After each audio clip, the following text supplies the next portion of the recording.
Friends, hello everyone. Today I'm going to talk about the most common popular mistakes men make right at the beginning of communicating with a woman and at the start of relationships.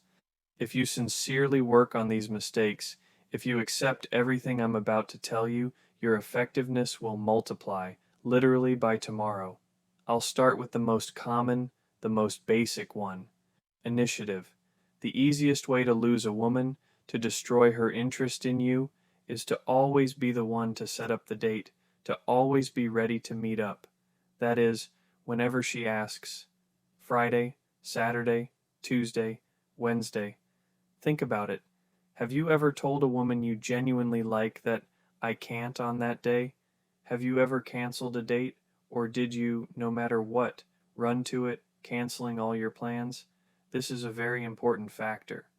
Or if the girl herself postponed, rescheduled the date, if there's no proper calibration, this will lead to a decrease in interest.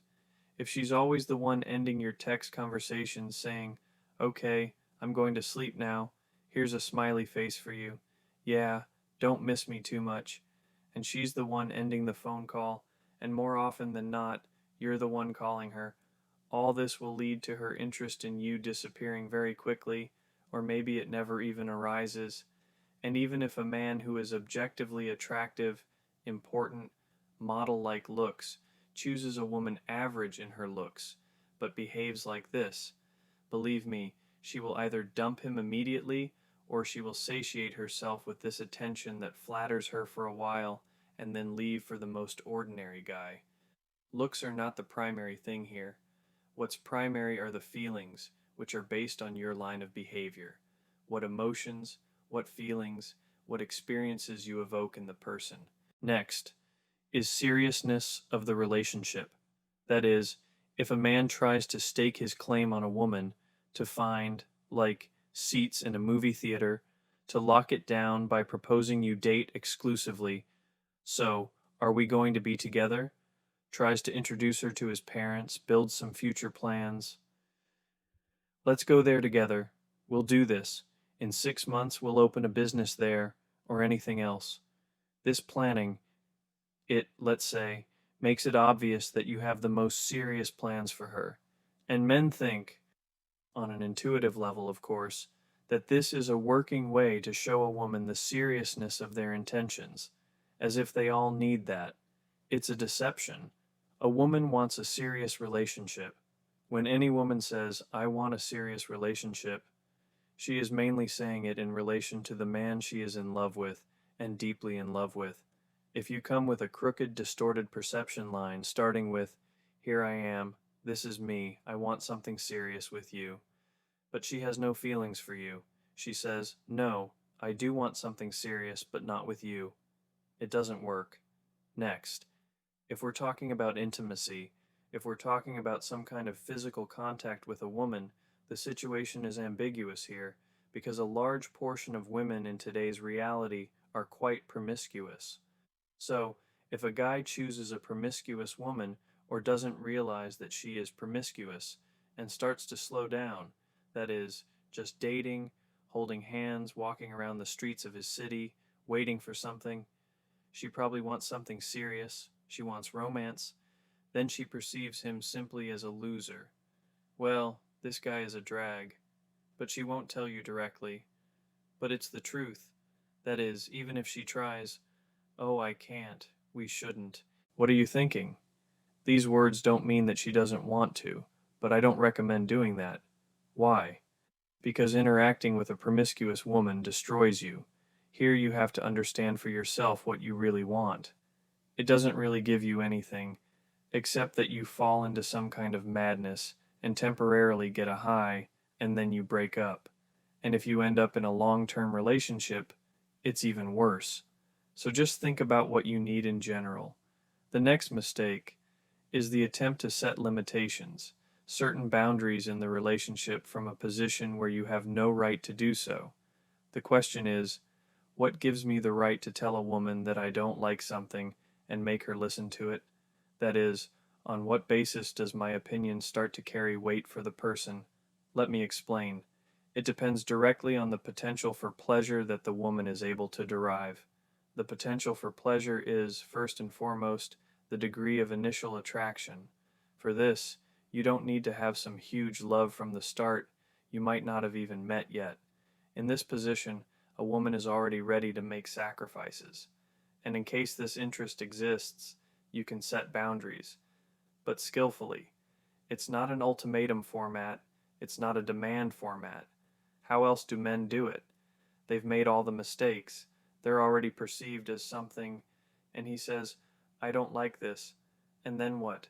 He hasn't hinted or indicated in any way that he might stop the communication or become disappointed in it. He doesn't even hint at it. She understands that this dependent boy won't be able to leave the relationship, and she simply perceives this reinforcement as negativity, and she will just say, listen, you're getting on my nerves here. You should think about your own behavior. You're being kind of weird. I would like to add, stating conditions to a woman must be gentle, careful, and respectful, but firm. This means, here's an example. Suppose she has slutty pictures on Instagram. If a man says, either you delete them or I'm leaving, what conclusion can be drawn? First, it's something akin to a tantrum. It looks unnatural. Why did you only get concerned now? Why not earlier? He's blackmailing. Exactly, she thinks. You haven't left yet?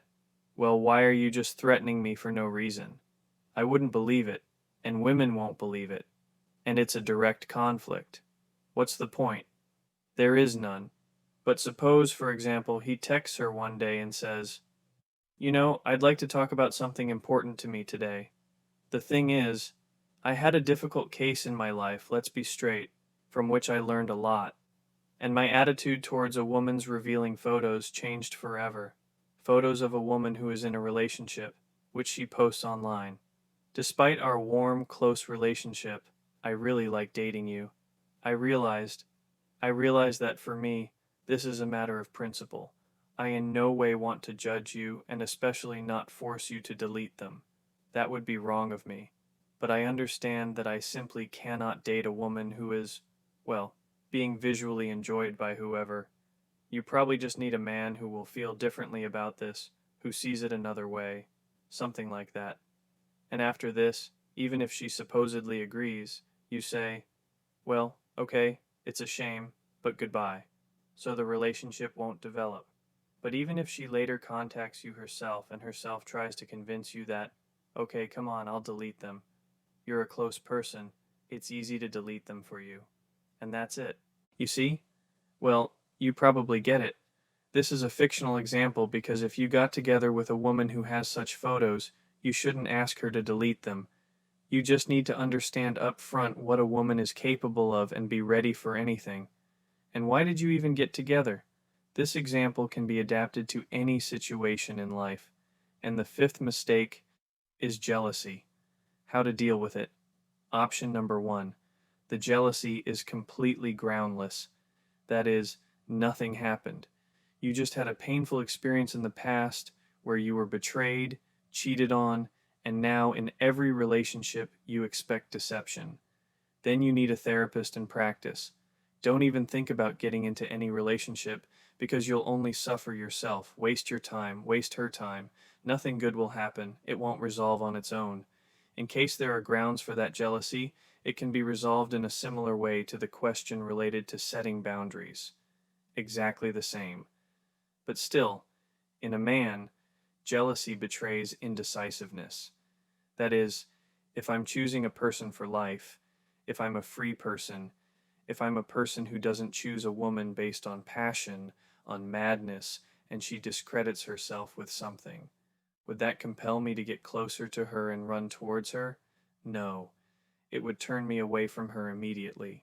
If a person has experience, he can determine it right away.